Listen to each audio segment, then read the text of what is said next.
Hello ladies and gentlemen, Tevaron here, and welcome to a first look at the Shrouded Isle. This is a game that should be releasing the day this video goes up, August the 4th, unless there's some sort of delay. This is a game that began as a game jam game for Ludum Dare 33, whose theme was You Are the Monster. And it takes on a very interesting premise. It is a management game with an Eldritch mythos behind it, sort of in the vein of Cthulhu and the Elder Gods, wherein you are the leader of a cult, and you must manage your reputation with 5 families within your community who are in charge of various things within the cult, such as ignorance or discipline, as well as making a human sacrifice of one of the members of those families every 3 months to appease your dark god, else you yourself may be sacrificed. If you can manage to make it through all 3 years, then the Eldritch horror rises and just eats everything, which is a good outcome, I suppose, in this game. Anyway, let's take a look at the Shrouded Isle. There are not a lot of settings, which it is totally 2D, as you will soon see. The biggest thing is the color changing. I prefer the default scorching light here.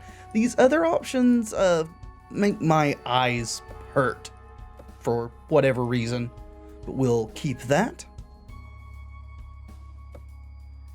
And without any further ado, let's get into it and just show you what's going on. We're not going to do a complete playthrough, as that does take a little while to get through. 497 years ago, our founders saw that humanity would perish except the worthy. Our Lord will return in glory to reward the faithful. Yet there are sinners in our community. As the high priest, I must select a sinner to sacrifice every season. 3 years until Judgment Day. If we are free from sin, He will save us from this suffering.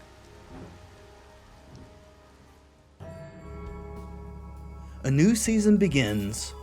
The earth is dark. Alrighty, so this is the main game screen here. It's sort of a management game. A management game where you sacrifice people. Sounds like loads of fun.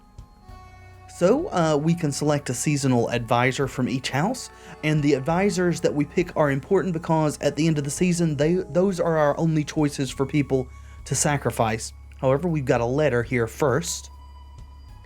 And these are randomized, as well as the stats and information about all of the people that are in the houses. It's randomized each playthrough, so that does give it a bit of replayability. And there are a lot of these names that I know I'm not going to pronounce correctly, so I'm just going to do my best. Adjudicator IOSCO, I guess, complains that carrots have overtaken her monuments. Matron Kingi complains that the monument bracers are disrupting her carrot harvest. So we have to make a decision here. We can say that Lord Chernobog is more important than some vegetables, and then House Kegany will not like that. We can side with the carrot growers and discourage fervor, or we can say, how about trying a more carrot-friendly monument? And that's going to be something random, so let's go with that and see what happens. Okay, that's not good. Neither party is pleased by your attempt to compromise, and the village opinion of your leadership falls. Obedience minus 15%. As you can see down here, we have ignorance, fervor, discipline, penitence, and obedience. If any of these fall below the line on each one, then we have issues, and we have a certain amount of time to get those back up, or we just flat out lose the game, and we ourselves are sacrificed. So we've lost 15 obedience here. You can see how much it's going to decrease on the bar there. And then we need to go into the estates. When we hover over here, you can see our satisfaction rating. They got a plus 40. With them, they own the farmlands, and they are in charge of ignorance. The village has too many bellies to fill. Yes, it is. If we are in good standing with the families, that is, neutral opinion or higher, then we can inquire. As you can see, they have some traits listed below each person. We know a little bit, and we can see the question mark because we're not sure there. These are virtues and vices. It's important for us to discover as many of these as possible, because sometimes Lord Chernobog will visit us in our dreams and ask for a specific sacrifice. And he will say, bring me the thief, or bring me the embezzler, or something like that. And we have to discover who that is and sacrifice that person. So we have an inquiry here. We can try to uncover a hidden trait on one of these. Let's check out Miko. We think he might know too much. He is imaginative, which is a negative quirk in this because we are part of a cult, and we don't want people to be imaginative or inquisitive. We want them to believe exactly what we tell them and nothing else. So we encourage ignorance. Well, that is a big problem there. He's not going to be very good at encouraging ignorance. However, we may need to sacrifice him at some time. We can also discover traits by actually choosing a person as an advisor, and then by observing their work through the season, we'll uncover some of their traits. So let's go ahead and choose Chessa for the advisor for the ignorance family. Then the IOSCO Estate. Here they are plus 20 with us, so they are in good standing. So we get an inquiry here as well. We know nothing about Svante. We know that this person is rumored to be disciplined. As you can see in the tooltip there, to fully expose this trait, use another inquiry or use this person during the season. Well, let's ask about the patriarch here, who we know nothing about. Potentially lacking fervor. That is a rumor. And see, that's bad because he is part of the family that's in charge of building fervor and rallying up fanaticism. Who do we want to choose as our advisor here? It's also very important to note that we must sacrifice someone at the end of each season. And if we don't know a sufficient vice or sin of theirs to show that they do indeed deserve to be sacrificed, then we take a big hit from the family. We take a lesser hit if we can show that we are justified in doing so. Let's get her, Misha, since she is full of fervor. That will at least help keep our stats up. Then we'll look at the Caldwell Estate. This family is very dissatisfied with us. They're at negative 40. So we need to try to improve with them if we can. They're in charge of discipline. So Danik is rumored to be undisciplined. That's not good, since he's in charge of encouraging discipline. We don't want him as an advisor, most likely. Nadia may know too much. Looks like Maria here is rumored to be obedient. And sadly, we can't use an inquiry because we are not in good favor with them. Otherwise, we could talk to Lord Caldwell about a person and he would let us know something about them. So we just have to appoint an advisor as blind as we are. So we're going to go ahead and appoint Maria. And then we'll go to the Efferson Estate. The Effersons are neutral with us, so we will get an inquiry here. They are in charge of penitence, or punishment, as it were. Yes, repent. All you sinners, repent. Okay, Bogdan's rumored to be disciplined. Nadegi, I guess, knows too much, or is rumored to. Let's ask about Bogdan.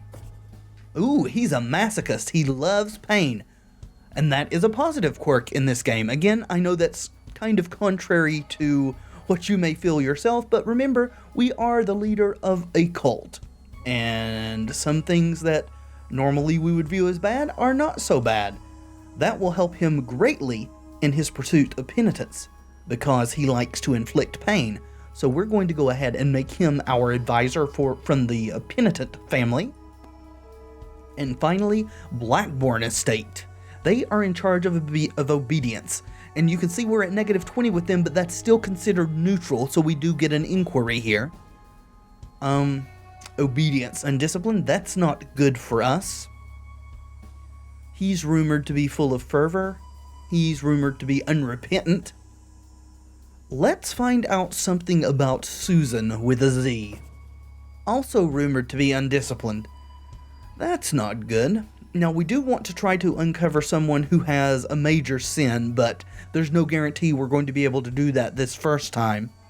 Let's go ahead and take Ledasilis, as close as I can get to the pronunciation there, and make him our advisor. He was a very talkative child, excitable and restless. And that's it for between seasons. Then we go ahead and begin. And each season is 3 months. Even though we've chosen these 5 to be our advisors, they don't all work every month. We can choose anywhere from 1 to 3 advisors. If we choose 1, the effects of what they do are amplified, whereas if we choose 3, they're kind of divided out across those. When we choose someone to do their thing, that also increases our standing with their house. So sometimes if we're trying to improve our standing with a certain house, we may only want to choose 1 person and get a bigger bump there. Or if we're struggling to keep one of our virtues here above the threshold line, that is also something we may want to do. And we do get a preview of what's going to happen. So let's say we want to improve penitence because it's rather low, so is obedience. Yeah, let's grab obedience first.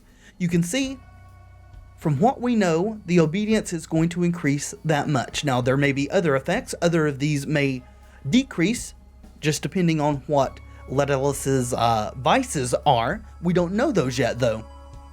We also want to improve penitence.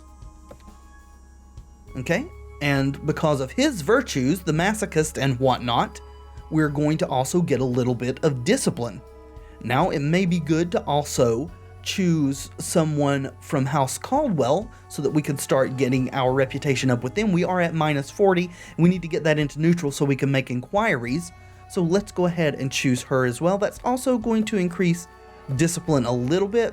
And as you can see, adding a third person in also decreases penitence and obedience a little bit. Not necessarily because she has a vice that affects those, but because we just get a lesser effect the more people that we choose. But yeah, let's go ahead and do that. Begin. And we get a little rundown of what's going on. In her confiscation of goods, it was average. She seized forbidden desserts and fine cloth, ensuring steadfast focus on prayer. We got discipline +3.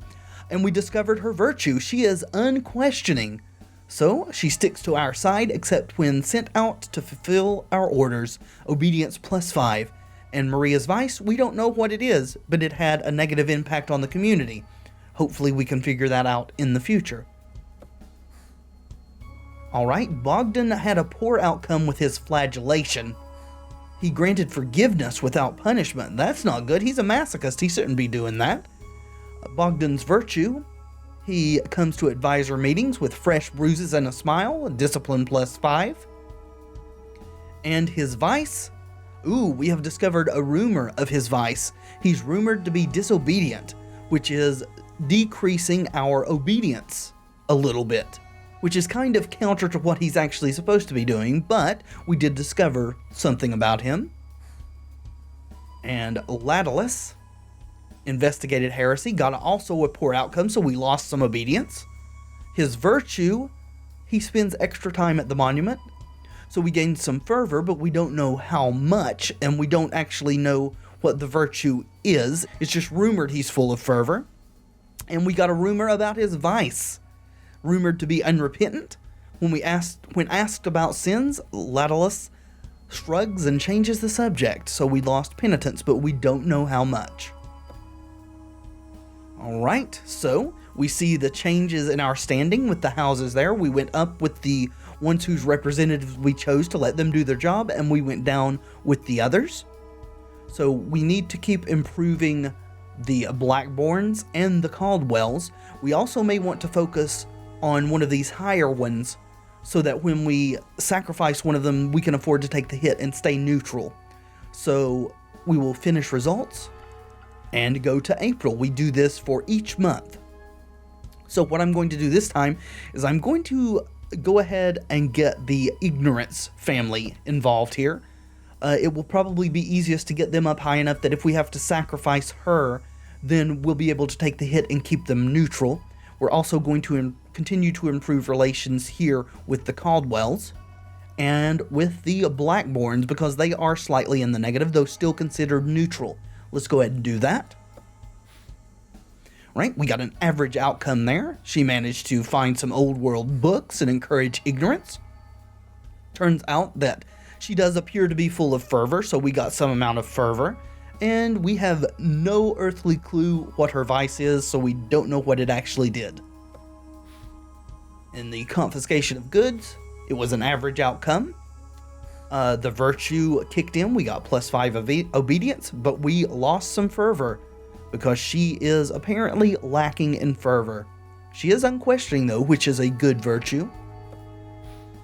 Okay, investigation of heresy, average outcome, that's fine. We discovered a virtue. He's rumored to be, he's not rumored, he is a sadist. So, awesome. We get +5 fervor, that's good. And he is unpenitent, I suppose, because when asked about sins, he shrugs and changes the subject. So we are learning a bit about these people. Alright, we have fallen to 0 here, but down to -20 is neutral, so that's fine. Go to the last month of the season. Again, we're going to choose Chessa, because we are probably going to sacrifice her since they have the highest opinion of us and can more readily afford to take the hit there. We're also going to continue to improve relations here. What are you at? -30. I think we're just going to do those two, and hopefully that will get us enough points here to get them into the neutral range. Alright, average outcome on burning books. We got some more fervor. We lost quite a bit there. We got a rumor about her vice. She's disobedient, so we lost obedience. And now we are in danger here. It is in the red. Confiscation of goods, average outcome. We got some more obedience, so that helps, but we're still in the red. And we discovered her vice. She's rumored to be lazy, so fervor -10. However, this is not a major sin. They're in 3 levels, and -10 is, I think, the lowest or second lowest level. At -30, it's considered a major sin. Alright, +50, that's exactly what we want, as 50 is exactly what we lose when we sacrifice someone without cause. The season's end draws near. A sacrifice must be made to protect the village. The gathering convenes. Who will be the sacrifice this season?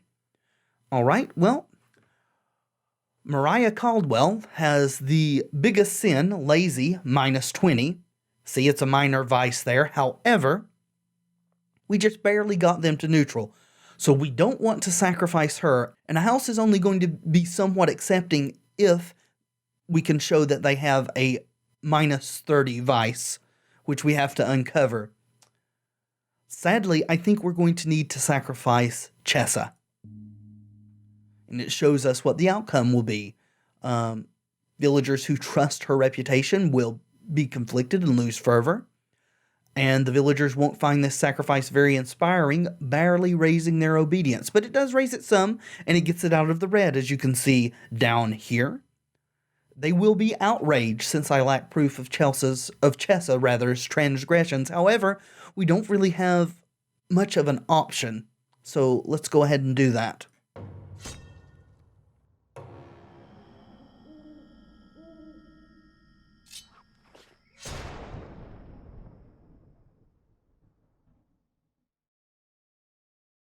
Alright, through sacrifice thy will be done. We sacrifice the life of Chessa in the name of Chernobog and the good of our people. Our condolences to House Kegney. It was an unjust sacrifice. They are outraged, so we got -50 reputation. However, that brings them to neutral, so that's fine with us.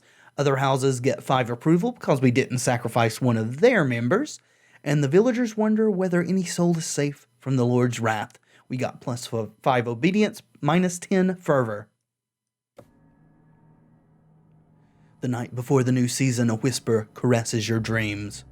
My faithful servant, I await your devotion Encourage obedience, unfaltering spirit of law and order. The teller of lies, give him to me. So we got two things there. We got a request to increase obedience, and you may notice that our bar actually moved. So now we need more obedience to stay above the threshold. He also requested a specific sacrifice, someone who is a liar, so we need to try to discover who that is. We don't have to do it immediately, but we need to try to do it as quickly as possible. Warning: criminals and rebels talk openly of rebellion. I must enforce obedience by the end of this season. So this is a warning here, as you can see by the large word warning. If we don't get obedience above the threshold by the end of this season, we will be sacrificed. So sometimes we do get more letters that are randomized events. However, we need to just go about our business and appoint new advisors. We're trying to find the teller of lies. It gave us a clue that you may have noticed. It said, find the teller of lies. It says, he said, give him to me. So we know that their sex is male. So we will focus our inquiries on male. Let's go ahead and begin inquiry. We'll go again on Miko. He is rumored to be obedient. We will appoint him. Well, no, we won't, because he's got a vice, and since we killed someone from this house last time, even if they have a major vice, they will still be outraged because they have been chosen twice. So we need to try to pick someone who is going to do a fairly good job. And I don't know who that may be, except maybe Andre is rumored to be ignorant, so that should help with his job of encouraging ignorance. At the IOSCO Estate, we are going to inquire about Valen. And he's rumored to be disciplined, which is a good trait. Let's go ahead and take Bella this time, who is also rumored to be disciplined. From the Caldwell Estate, we will inquire about Demas, who is rumored to be lacking fervor. That should confirm that, I think. And we see exactly what his particular lack of fervor is. He is shy, which is a minor vice. We may want to take him, as that may be a decent scapegoat to sacrifice. However, it still will not appease his house. They're only reluctantly agreeable to it if they're at minus 30. Still, we'll go ahead and appoint him. Go to the Blackborn Estate. We will inquire about Eden, who is rumored to be ignorant. Well, that is a trait that is good for us. Let's go ahead and appoint him. And then we'll go to the Everson Estate. This time we will inquire about... go ahead and inquire about Bogdan. See what the essence of that disobedient vice is. He is impulsive. Just does whatever pops into his mind. So that's not good. We're going to take Nikolai this time, since he does have ignorance, and that will give us a minor boost to ignorant when he does his thing as well. And we will begin the season. As you can see down here, I don't really know what that percentage sign is. It may just be a glitch within the game. This is still a beta build of the game, but we do have 3 years left. We need to focus on obedience this time, get it above the threshold. So we will for sure use the obedience house of Blackborn. That doesn't quite get it above there. We do need to be aware of our standing with the houses. So we are still lowest with the Caldwells. We're hovering right in the middle with all of them. But we'll go ahead and use the Caldwells too. Looks like that's going to decrease fervor, and that's because of his shy trait. That is the name of the trait of lacking fervor in his case. So let's try to counteract that by using Bella, and that doesn't quite get fervor back up to the threshold. So that is unfortunate. We may not want to use Demas this time. And no matter who we choose, they're going to make Eden less effective at increasing obedience, simply because people are less effective when you use multiple of them in this game. So, obedience is the most important for us at the moment, as if we don't get that above the threshold, we lose. Fine, we'll just let Eden do his thing all by himself. Uh-oh, looks like we have discovered a vice that greatly decreased penitence. He did have a great outcome in his investigation of heresy, and his virtue increased ignorance, but it says it had an unknown impact, but we know it affected penitence. We just don't know what he did or what his trait is. That is not good at all. We also need to appease the Caldwells, and we're going to have to use Vicar Efferson, his house, to try to bring penitence back up, though we won't get punished if this is below the threshold this time because we were not ordered to raise it. Go ahead and choose him again. We know he's going to greatly decrease penitence, so we'll try to offset that. And they're working against each other with their vices there. Does anyone else raise penitence? No. Well, unfortunately, we have a bad set of traits that we've been stuck with this time. Go ahead and begin the month. Got a poor outcome, so we lost penitence even from the penitence person, which is very bad. We found the rumor. He is indeed rumored to be undisciplined, so we lost a random amount of discipline. We don't know what the amount is. Right, we got an average outcome for investigating heresy, increased ignorance, and now penitence has gone down to nothing, apparently. Or almost nothing. Okay.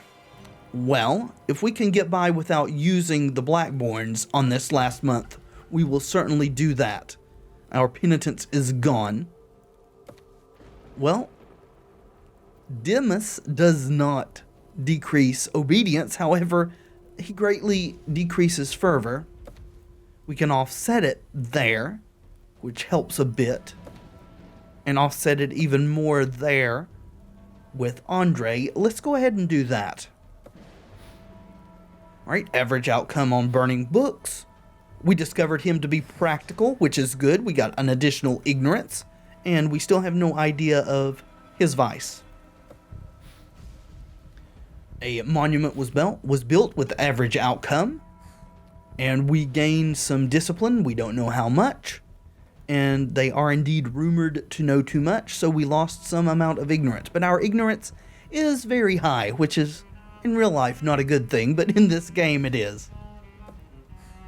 Alright, poor outcome for confiscating books. That's awful. We lost more discipline.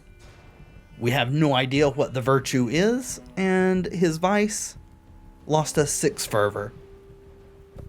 And now we again come to the tough decision. Who do we sacrifice this time? We still do not have someone with a major vice, so nobody's going to be happy about losing a member of their family. So let's look at these. It will, as we saw before, give us an idea of what will happen. They'll be outraged since they were selected last season. For Bella, the villagers won't find it very inspiring, and the house will be outraged since we lack proof of her transgressions. Demas will encourage fervor, so that is a good outcome. However, the house will be outraged since the transgressions are forgivable. We're probably going to have to sacrifice Demas. Nikolai, not very inspiring. House will be outraged. And Eden, not very inspiring and outraged. So let's go for the one that at least gives us some positive and gains us some fervor back. However, it does lose some obedience.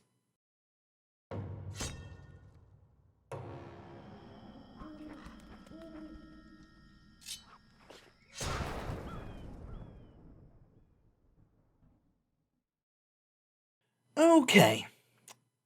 Well, I think that is going to be it for our first look at the game. And especially since we lost the obedience there at the end, and so we're going to be sacrificed ourselves. The village rejects obedience. Your sermons are unattended, and families dissolve into bickering until all agree you should be exiled. Oh, okay. This time we didn't get sacrificed. The first time this happened to me, I got sacrificed myself. We just get put into exile. But the object of the game is to get through all 3 years and herald the coming of Chernobog. I do find this to be a very interesting premise for a management game. It's certainly different than anything that I've experienced before. I found it to be entertaining in the short amount of time that I've played it. I did manage to get all the way through and win the game on my 3rd attempt to play through, I believe. I can't remember. It was either the 2nd or the 3rd. I think it was the 3rd. However, you're very much a slave to uncovering virtues and vices and doing it in a timely manner and managing everything so that you don't get put into a horrible situation. So, if an occult management game with Eldritch overtones is something that strikes your fancy, the Shrouded Isle may be a game that you want to check out. And if you do, there will be a link in the description to the store page on Steam. It is available today for $9.99 or your regional equivalent. Thank you so much for watching. I have been Tevaron, and until next time, friends, be excellent to each other.